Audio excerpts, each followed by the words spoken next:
नमस्कार ओडिशा सरकार नवीन सरकार नमस्कार आम गरीब लोक ओडिशा रु आसिकी वर्तमान एवं गुजरात हालोर बड़तरा चंद्रपुर गाँव रे वर्तमान आम कंपानी रे काम करूँ ये लॉकडाउन लगी रहा तेणुक आम कंपानी रे काम मिललानी कौन किसी मिललानी आम वर्तमान समस्ते 40-45 लोक वर्तमान बसिकी केते दिन आज्ञा खाइब बहु कष्ट जीवन यापन अतिबाहित करुँ शुणिया को पाइलु सरपंच ओडिशा रे सरपंच पाखे पंजीकरण कले आम ओडिशा को फेरीजु ओडिशा रे आमर जो सरपंच आम एरिया जेझा एरिया सरपंच पाखे पंजीकरण सब कलु पंजीकरण करिया भितर सेठू कौन किसी उत्तर मिलला नहीं कि आम ओडिशा को फेरी पार्लु नहीं ये एरिया सरपंच यही गुजरात चंद्रपुरा सरपंच पाखे जाकि पुणी पंजीकरण कलु पंजीकरण करिया भितर से सरकार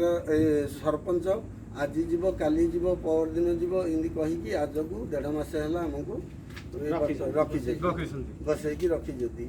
आम ओडिशा को केंदी जीवु नवीन सरकार आमको से विचार कर दिंतु ना सो सुविधा करके आमको ओडिशा को लेकिन जाऊँ आम समस्ते 40-45 आम ओडिया भाई मैंने चाही करुँ आम ओडिशा को जावाई नवीन सरकार भी चाहिए सूरत भी लोक नहीं पाइले किंतु आमको तो ये अच्छे आगे आम भी से सूरत अच्छु आमको तो टे अनेले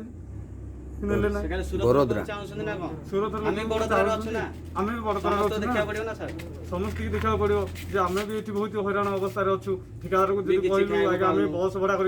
बस भड़ा कहला कौन सारे कहले 3 लाख टका बस भड़ा जे एत पैसा आम पाखे ना आम तो गरीब लोक टका 100-200 टकार मुंड आम एत पैसा कौट आने सारे आम बस भड़ा कर पैसा पत्र ना बर्तमान जब आम रिक्स न नब बर्तमान आम चलिकी जीवु हेरी कौन कर मले मरबू आप जो भी हेल्प करें ठिकादार भी आशा छाड़देला ना मल्ले तुम आम रिक्सी ना साइन कर जाओ मोर मल्ले हजिले रिक्सी ना कहला ठिकादार आम भी साइन कर सारी बर्तमान ठिकादार कहला जे मो तुम तुम मोर किसी रिक्स ना तुम जब जीव हरी से रिक्स मुझे किसी नेबी ना मल्ले हजिले मुझे किसी रिक्स नेबी ना तुम जमी जाऊँ तो मुझे जानी ये कथाटी कहले सरपंच को भी कहला कौन सरपंच कहते कलेक्टर बर्तमान ऑर्डर दौनी कलेक्टर ऑर्डर दौनी कलेक्टर कौन ऑर्डर खाली कर दूसरी सूरत लोक नाकू आम जो बड़तर अच्छु आमको कौन ऑर्डर करनी नवीन सार को देखुना निजर आम कौन एत स्वार्थपर यहाँ स्वार्थपर कम कर सारे सदान आमको बर्तमान